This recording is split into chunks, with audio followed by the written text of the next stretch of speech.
علیکم ورحمۃ اللہ وبرکاتہ۔ الحمد للہ رب العالمین والصلاة والسلام علی اشرف الانبیاء وافضل المرسلین وعلی آلہ وصحبہ اجمعین وبعد۔ بزرگوں، دوستوں، بھائیوں، عزیزوں، ملت اسلامیہ کے نوجوانوں اور اسلامی ماں اور بہنوں، ہمارے ویڈیوز، شارٹ ویڈیوز آپ کی خدمت میں جاری ہو رہے ہیں، اور اس میں نے سیریز جو آپ کی خدمت میں پیش کیا ہے وہ فضائل اعمال کی سیریز ہے، لیکن آج تھوڑا اس سے ہٹ کر میں آپ سے وطن عزیز کے موجودہ حالات کے سلسلے میں مخاطب ہونا چاہتا ہوں۔ جیسا کہ آپ حضرات جانتے ہیں کہ ابھی 2-3 دنوں قبل ہی وطن عزیز کے پارلیمنٹ کے دونوں ایوانوں میں ایک ڈکٹیٹرانہ حکومت کے ذریعے جو بل پاس ہوا ہے وہ اس ملک کی روح کے مخالف ہے، اس ملک کی جمہوریت کی بنیادوں کو کھوکھلا کرنے والا قانون ہے، اس ملک کے نظام اور اس ملک کے قانون کے خلاف ہے، اس ملک میں بسنے والی اکثریت کے مزاج کے خلاف ہے،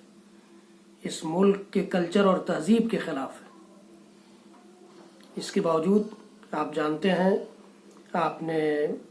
الیکٹرانک میڈیا پر سنا بھی ہوگا، جو انداز اختیار کیا جاتا ہے موجودہ ذمہ داران کے ذریعے، اس سے یہ لگتا ہے کہ نہ تو ان کو یہاں کی عوام کی فکر ہے، نہ ہی یہاں کے جو انٹلیکچول کلاس کے لوگ ہیں ان کی فکر ہے، نہ انہیں کسی MP MLA کی فکر ہے، نہ ان کو اپنے وزیروں کی فکر ہے، نہ ہی ان کو اپوزیشن کی فکر ہے۔ ساری چیزوں سے بالا ہو کر کے وہ ڈکٹیٹر کے انداز میں اپنا بل یا اپنی بات پارلیمنٹ میں پیش کرتے ہیں، اور یہ ساری چیزیں صرف اس لیے ہو رہی ہیں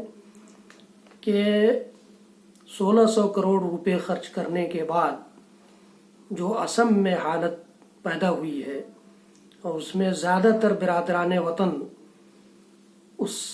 نظام یا اس سسٹم کے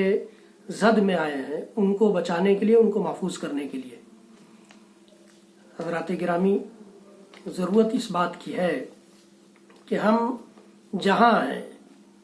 جس لیول پر ہیں، وہاں کے اپنے برادران وطن کو، ہندو بھائیوں کو یا دیگر دھرم سے تعلق رکھنے والے بھائیوں سے ان کے ذہن میں یہ بات ڈالنے کی کوشش کریں کہ یہ صرف مسلم مخالف بل نہیں ہے، اس ملک کی روح کے خلاف ہے، اس ملک کی جمہوریت کی بنیادوں کو کھوکھلا کر دینے والا قانون ہے۔ ان کے ذہن میں یہ بات ڈالیں، بجائے اس کے کہ ہم روڈ پر آ جائیں، پروٹیسٹ کریں، ہنگامہ کریں، احتجاج کریں۔ اس سے کوئی خاص فائدہ ہونے والا نہیں ہے۔ ویسے تو آپ دیکھ ہی رہے ہیں کہ پورا شمال مشرق کی ساری ریاستیں جل رہی ہیں، آگ لگی ہوئی ہے وہاں، پھر بھی حکومت کو اس سے کوئی فرق نہیں پڑتا۔ اس لیے ہمارے اس ملک میں، ہمارے اس وطن میں ضرورت اس بات کی ہے کہ ہم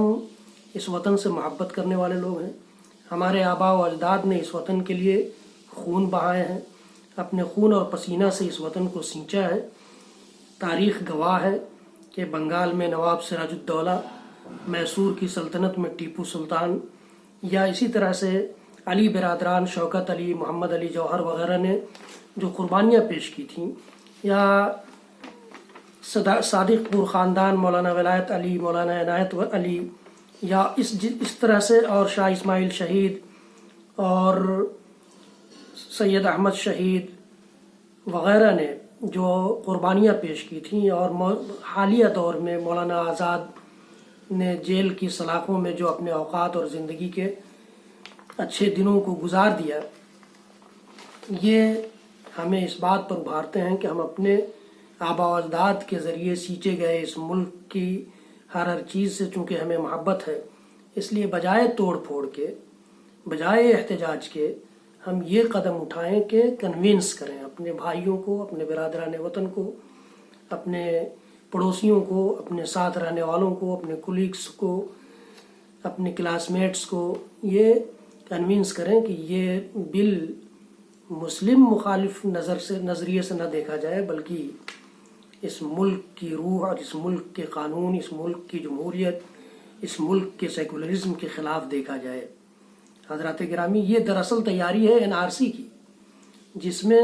اس ملک کے 125 کروڑ لوگوں کو پریشان کیا جائے گا۔ اس پریشانی میں صرف مسلمان نہیں آئیں گے، سارے دھرم کے لوگ آئیں گے۔ اس لیے ہمیں اور آپ کو ایسے حالات میں اپنے رب سے رشتہ جوڑنے کی ضرورت ہے، اور آپسی اتحاد و اتفاق، مسلکی تعصب و منافرت سے بچ کر کے آپسی اتفاق و اتحاد کا مظاہرہ کرنے کی ضرورت ہے۔ ہمارے قائدین بیٹھ کر اس سلگتے مسئلے پر ایک دوسرے سے سر جوڑ کر بیٹھیں اور اس پر کچھ فیصلہ لیں، اس کی ضرورت ہے۔ اور اپنے رب سے رشتہ جوڑنے کے ساتھ ساتھ، اپنے رب پر بھروسہ کرنے کے ساتھ ساتھ، اپنے رب پر توکل کرنے کے ساتھ ساتھ اپنے سارے ڈاکومنٹس کو سریا لینے کی ضرورت ہے، اپنے سارے ڈاکومنٹس کو مرتب کر لینے کی ضرورت ہے، سارے کو ایک طرح کا کریکشن کر لینے کی ضرورت ہے، اور کلیکٹ کر کے اپنے پوری طرح سے تیار رہنے کی ضرورت ہے۔ حضرات گرامی، ویڈیو لمبا ہو جائے گا، ورنہ میں اس سلسلے میں پھر ہو سکتا ہے کہ اگلے ویڈیو میں آپ سے اس سلسلے میں گفتگو کروں۔ آپ میرے اس ویڈیو کو اگر پسند کر رہے ہوں تو میرا یہ ویڈیو پورا سنیں، دوسروں کو بھی شیئر کریں تاکہ دوسرے بھائیوں کو بھی اس کا فائدہ محسوس ہو اور اس کے لیے وہ بھی تیار ہوں۔ اور سبسکرائب کریں میرے چینل کو، بیل بٹن دبائیں، اور ہمیں بھی اپنی دعاؤں میں شامل رکھیں۔ اللہ تعالی ہمارے ساتھ، آپ کے ساتھ خیر کا معاملہ فرمائے۔ وصلی اللہ تعالی علی نبینا محمد وعلی آلہ وصحبہ وسلم۔ سبحان ربک رب العزت عما یصفون وسلام علی المرسلین والحمد للہ رب العالمین۔